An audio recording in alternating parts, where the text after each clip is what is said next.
comedian David Boyle, and I'm quitting alcohol.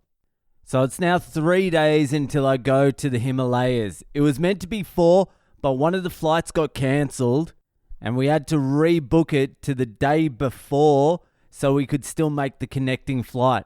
But that's what happens in India. You don't fucking mix and match airlines because everything is delayed and cancelled all the time. But there was no other fucking way to do it. So we're leaving a day earlier. Fingers fucking crossed. Because that was the last flight we could possibly catch to get our connecting flight. So if this one gets delayed or cancelled, we're fucked. And this is all I've wanted to do since I got to India was go to Himachal Pradesh. You should look it up. Himachal, just fucking phonetically work that shit out. Pradesh, just fucking work it out. Actually, don't look it up because I'm going to be vlogging my fucking balls off. You're going to get a Boyle's eye view of the Himalayas. I'm going to make a trek out to this Buddhist nunnery as well. Well, hopefully. It says it's closed all the time, but I might send a little fucking email. But I want to go there because my guru, Jetsuma Tenzin Palmo, the highest ordained Western nun, she's an English bird who lived in a cave for 12 years in the Himalayas. 3 of those years, she didn't lie down. She was in some fucking meditation box. She didn't lie down for 3 years. She just meditated.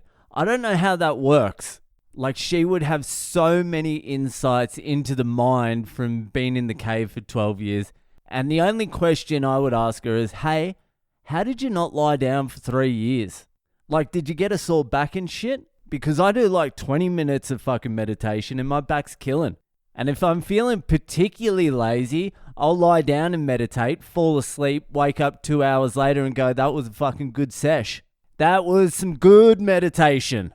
I feel refreshed. My mind is clear. My back is not even sore. But yeah, I've been following Tenzin Palmo for years now. If you want to look her up, her name is Tenzin Palmo. She grew up in England. She's an English lady. Her name was Diane Perry. But I found her like 6 years ago. What happened was I read The Secret and I was like, there's got to be something a little bit deeper than The Secret. I'm like, yeah, I get it, The Secret, but do I really want to put in motion the powers of the very universe to get a big house or a car or some shit? I'm like, there's got to be something a little bit deeper than The fucking Secret. And then after I read The Secret, I was just browsing through my father-in-law's book collection and I found Eckhart Tolle, his book, The Power of Now. And I started reading that and I was like, all right, this goes a bit fucking deeper than The Secret. Like, you are not your thoughts and all that sort of shit, but it was still missing something for me. And then I started looking into Buddhism and I wanted to watch some stuff. And the first person that popped up for whatever reason was Tenzin Palmo, a white English Tibetan nun. And thank God, YouTube must have it in their algorithm that I'm a racist or something, because the first person that popped up was a white nun. And then I just listened to everything she had and I loved it.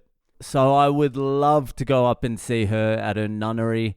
I would love to interview her. I might take my mics just in case. My questions would be the dumbest fucking questions. They'd be like, hey, why does everyone shave their heads? Okay. All right. How about this? You know, in Buddhism, how you say you're not allowed to hurt another sentient being, which means any living creature pretty much.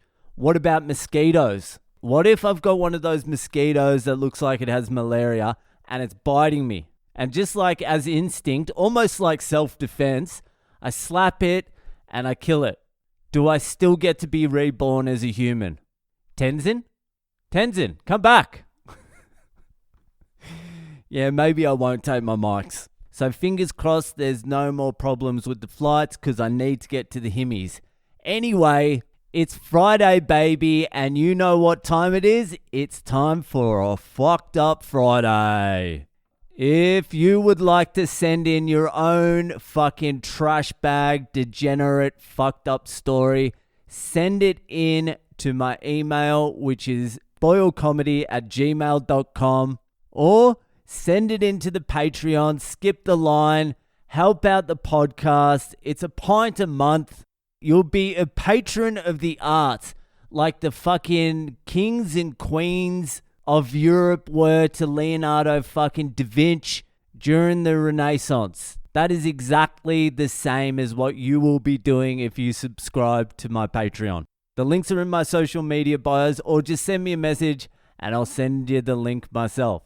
Anyway, let's move on to this week's Fucked Up Friday. So this week's story was sent in by Matty Z out there in California. Let's get stuck into it. So it's Long Island, New York. First time in New York. Out there visiting a buddy. So we're partying it up, obviously. And one of the days, the plan is to go to Fire Island. Is that the same Fire Island from the documentary where fucking, was it Ja Rule? Ja Rule or fucking Nelly threw up some tents and forgot some portable toilets? Must be. I'm going to say it is. So we're getting ready to leave and my dumbass asked my buddy, should I bring my phone? He replies, we're going to an island. What are you going to need your phone for? So I don't bring my phone.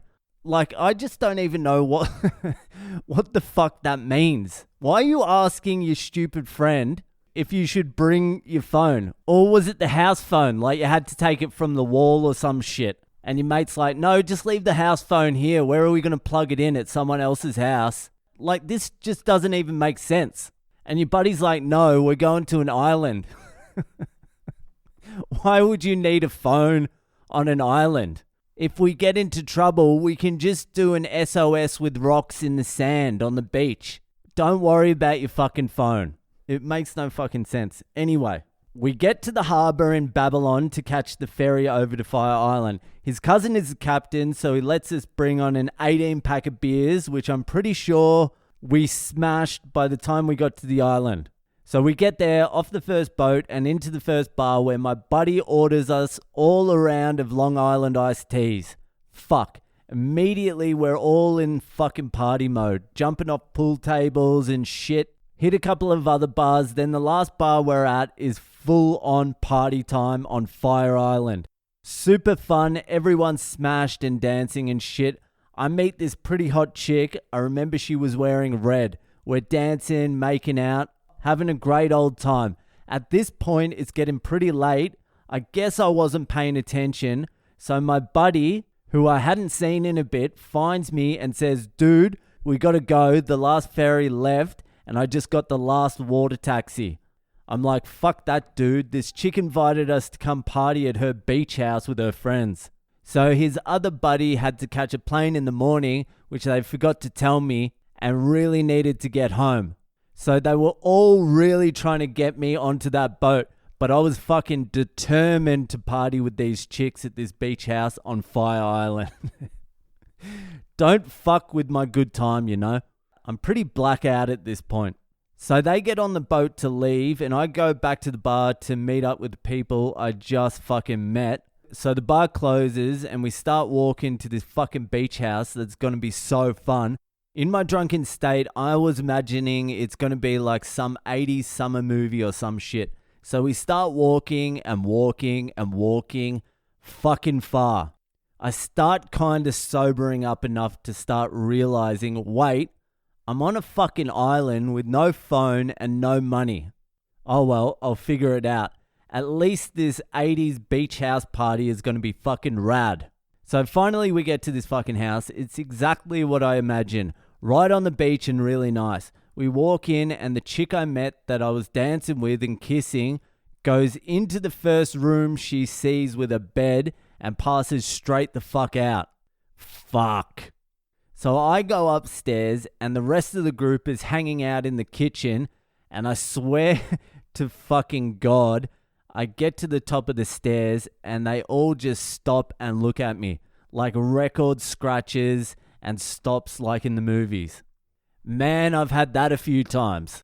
At a party where you know no one, you're not invited, all your friends have disappeared, and you're just there helping yourself to the fridge, sort of not even talking to anyone, but hanging around because there's still beer in the fridge. And then everyone's like, hey, who are you? I would never even try to explain. I would just grab a couple of beers and be on my way. Don't mind me.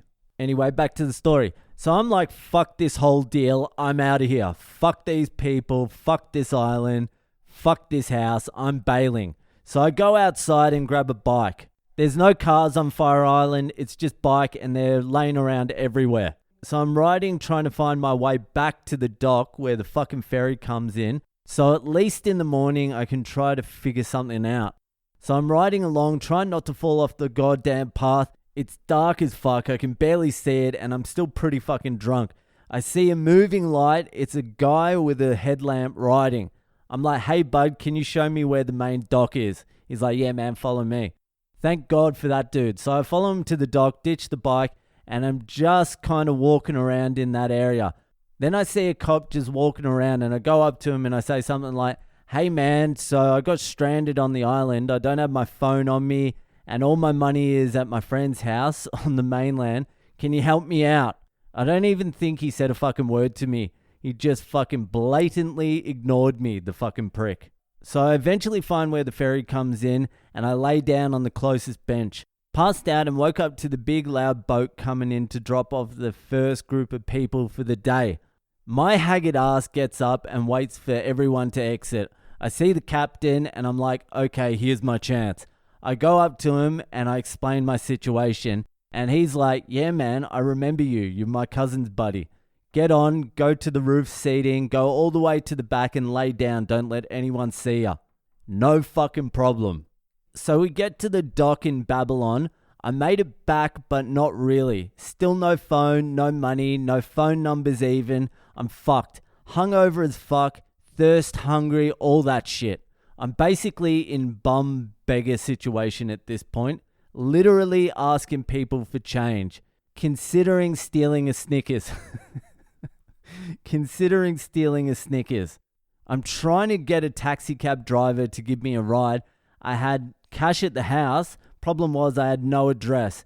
Even if the taxi driver would have given me the ride, I only knew kinda the general area. So I'm starting to just give up. I got there pretty early in the morning and now at this point it's maybe 2 in the afternoon. I'm just laying on the bench, all hope lost, starving, fuck the world, fuck my life. And then all of a sudden, I see my fucking buddy walk around the corner and just say loud, you motherfucker. I'll never forget the look on his face. Whatever, I don't care. Just get me the fuck out of here. I need pizza and a beer ASAP. I was fucking saved. So apparently his cousin, the boat captain, called them and said, hey, your buddy has been bumming around the docks and now he's just laying on a bench. You might want to come get him. Why I didn't think to tell the captain to call those motherfuckers is beyond me. Just didn't occur to me. Man, I have been in that situation a lot of fucking times. Just partied a few hours too fucking long. Next thing you know, you snap to, you look around, no one's there, you're stranded, no fucking money. It's a nightmare. Thanks for sending in your stories. Give me fucking flashbacks. That'll do for tonight. Enjoy your weekend and I'll see you the fuck later.